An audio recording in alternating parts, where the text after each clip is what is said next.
Okay, everyone. So where we left off last time, we had just finished calculating our mean, which is what I like to describe as the add them all up and divide by the number that there are. Now, the median and some of the related values to the median are a little bit trickier. Not really tricky, just deceptively tricky. They seem like they should be very straightforward, and yet somehow it's always a little bit more complicated than it seems. So the median, as you may recall, is just the middle value, okay? And in our case, we have 20 values.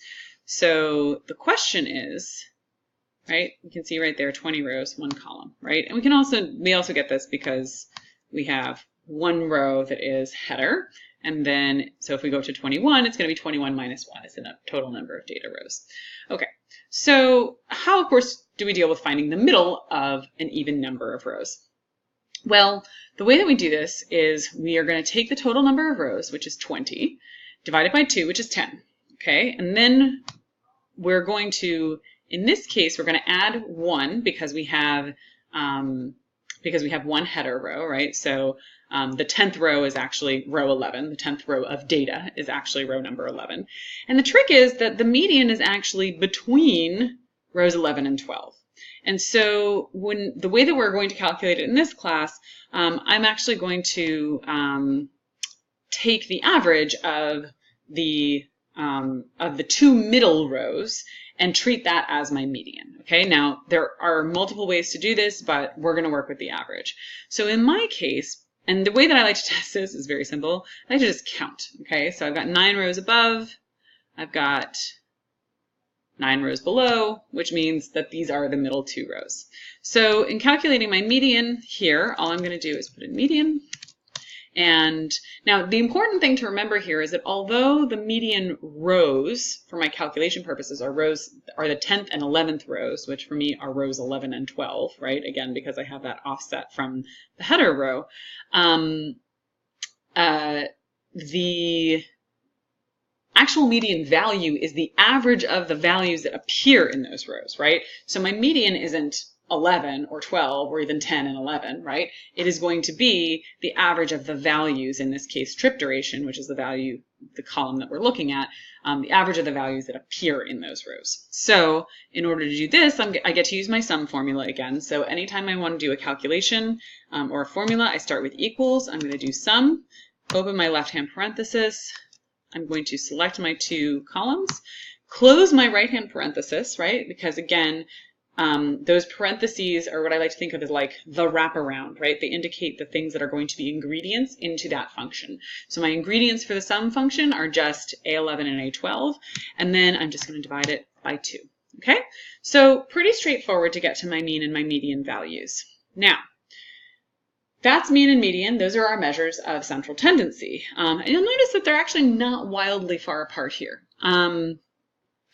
We'll talk a little bit more about what that implies in class or doesn't imply. But now we want to move on to our measures of spread. Okay? Now, the measures of spread start to get a little bit more complicated. And actually, because finding my standard deviation, which is the measure of spread that goes along with the mean, requires adding some columns for me, I am going to go ahead and actually move, and you may want to just start with your calculations off to the side here. I'm going to move my values off to the side. Okay. Let's just make sure the bottom is clear. Yes, it is. Okay. So, happily sorted data. And now let's talk about measures of spread. So each of our measures of central tendency has a corresponding measure of spread. And I'm actually going to start with the measures of spread for the median. And the way that I like to talk about this is with respect to our standard distribution, okay? Standard distribution is kind of this magical thing in statistics because there are some things in nature that follow a standard distribution. This, as I like to point out, is the infamous curve. If you've ever had a teacher that has graded on a curve, the idea of the curve is that most people are going to be in the middle, and that you're going to have a very few at the very top end and a very few at the very bottom end. And what this image is showing us actually is the relationship between the how the measures of central tendency and spread relate to one another with respect to a standard curve. Now, we use the median not when we have a standard curve, but when we have a skewed distribution. But what it helps us understand is sort of how much of the data is encompassed within these various boundaries. So the measures that we're going to be looking for when we're dealing with the median are these four, sort of, kind of five, because we have Q1, Q3, IQR, which is it's quartile 1, quartile 3. The median is actually Q2, and this can be helpful to remember when we're trying to locate this. Something called the IQR, which is the interquartile range, which is just the difference between Q3 and Q1. And then what I like to call the lower bound and the upper bound, okay? And basically, the lower bound and the upper bound for us are going to serve as measures of extremity. Things that are smaller than the lower bound or greater than the upper bound are things that are going to be, that are basically unusual data points, okay, with respect to the particular data set that we're looking at. So to calculate these, it's actually pretty straightforward. Because just as the median is the middle value, Q1 is the middle value in the smaller half of the data set, and Q3 is the middle value of the larger half of the data set. So in this case, my smaller half has 9 rows. Okay, so the easiest way to find this again is I'm going to do 9 divided by 2, which is 4.5. I'm going to round up, okay, because it's an odd number, I'm just going to round up to the 5th row, and then I have to find the 5th row of my data. And so again, because I have an extra row for the header, I am going to, it's actually going to be row number 6, okay? And so I'm going to highlight this, and again, I'm just going to double check, 1, 2, 3, 4, 1, 2, 3, 4. Now I have done this, I have chosen to exclude the median rows. You can also include them, but you need to be explicit about the fact that you're including them, and you need to be consistent. So quite simply, my Q1 value in this case, again, is going to be the value that appears in that Q1 row, in that middle of the first half row. And so for this, it's 579. Okay, and then I'm going to repeat the same process on the lower half. Okay, so I have 9 rows. Again, it's going to be, now I'm going to start at 13, or I'm going to start after 12 and add 5. So I guess that's going to be, wait, 17. Yes. 4.5. Wait, I have 9. Okay, yeah, divided by 2, 4.5. So 5, 13 plus 5, 12 plus 5? Should be row 17. Did I divide that wrong? Oh yeah, because it's after a row. So I actually I count from 12 and add 5. Anyway, I always get tied up with this. And this is why I say it's actually deceptively difficult, right? It's actually just counting, but for some reason it's always really tricky. And so I have provided you all with a written up explanation of how to actually do the counting, which gets a little tricky when you are dealing with larger numbers of rows. Right, is this all right? Hold on. 9. Yeah, I guess the point is that it is 5 rows above row 12. So it's 12 plus 5, 17. And I can confirm that because there's 4 rows. So my Q3 value here is going to be 1314. Okay, so 3 is 1314. Okay, now my IQR, interquartile range, is just a complex sounding name for the difference between Q3 and Q1. So I'm just going to subtract, and again, when I want Excel to do math, I start with the equals sign. I could actually put a parentheses here. I don't have to because I'm just doing a simple subtraction, but I can say equals, and again, I can just place my cursor there, my mouse there, R5 minus R4.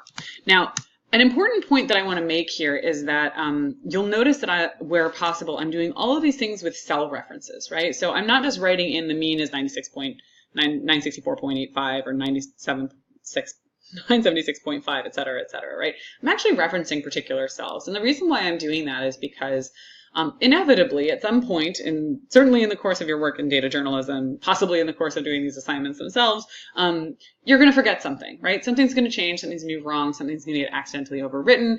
And what you want is to make sure that when you correct it, everything updates automatically. Okay, and so I would also point out that these, in fact, for Q3, I shouldn't even do this. I shouldn't have typed it in, because it's also, everything we do, we want to kind of try to minimize typos and things like that. So I'm actually now going to use the cell reference. And what's useful about this is not only that it minimizes the risk that I'm going to introduce an error through a typo, it also means that the formula itself provides evidence of what was done, right?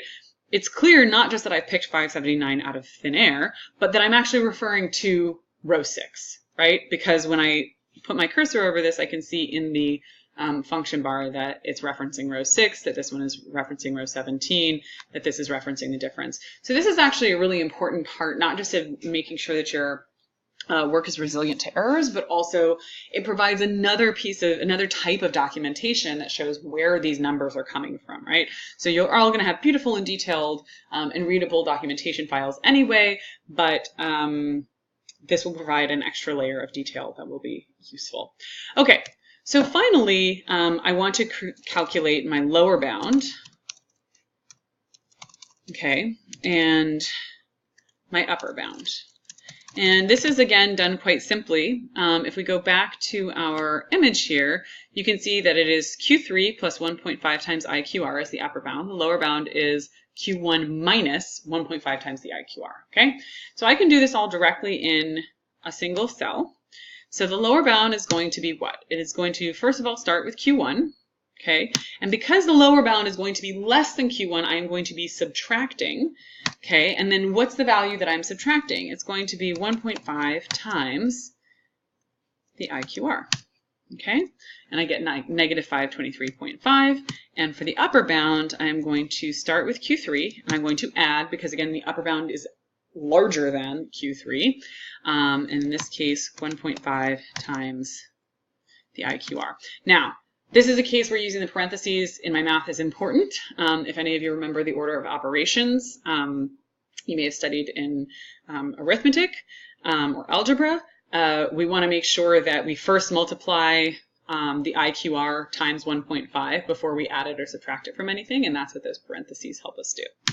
Okay, so now we have our upper bound and our lower bound. Now, one thing you may be asking yourself is, well, how can we have a lower bound that is negative? The answer is statistics don't care whether their results are sensible. And what that means is that, which is just to say that the math doesn't know that we're talking about time, right? If we were talking about temperature, a negative value would be perfectly reasonable and acceptable, right? So all this is doing is kind of giving you a range of values that from a statistical perspective might be considered unusual or the limits of what is usual or expected. That doesn't mean that they're going to make any sense in the real world, right? So our lower bound, of course, we're not going to end up with a ride that's negative 500 seconds. Upper bound, 2,400 would be kind of interesting to see if we have any values that are actually larger than that. And in fact, we do. We have one ride that is much longer than the other rides in this data set. That's sort of unexpectedly long. That is essentially the biggest part of what we're looking for, right? What we want to do with these measures of central tendency and spread is understand when something is sort of kind of worth investigating, right? Worth finding a little bit more about. There are a lot of reasons why we might get values that are outside what we expect. Errors in the data being one key reason. But it does give us, as I said, a place to start to say, that seems that is meaningfully different from the other values. Let's see what's going on there. Okay, so when we come back, we are going to look at calculating the standard deviation, which is the measure of quote-unquote spread that goes with the mean. So we've looked at all of the measures of spread that go along with the median. We'll look at the standard deviation, which goes along with the mean, and we'll also look at something called the z-index, or the normal score, which is a way of kind of quantifying how far away from the mean something is, kind of ranking, if you will, each of our values by how far away from the mean it is. So we will be back with that in just a minute.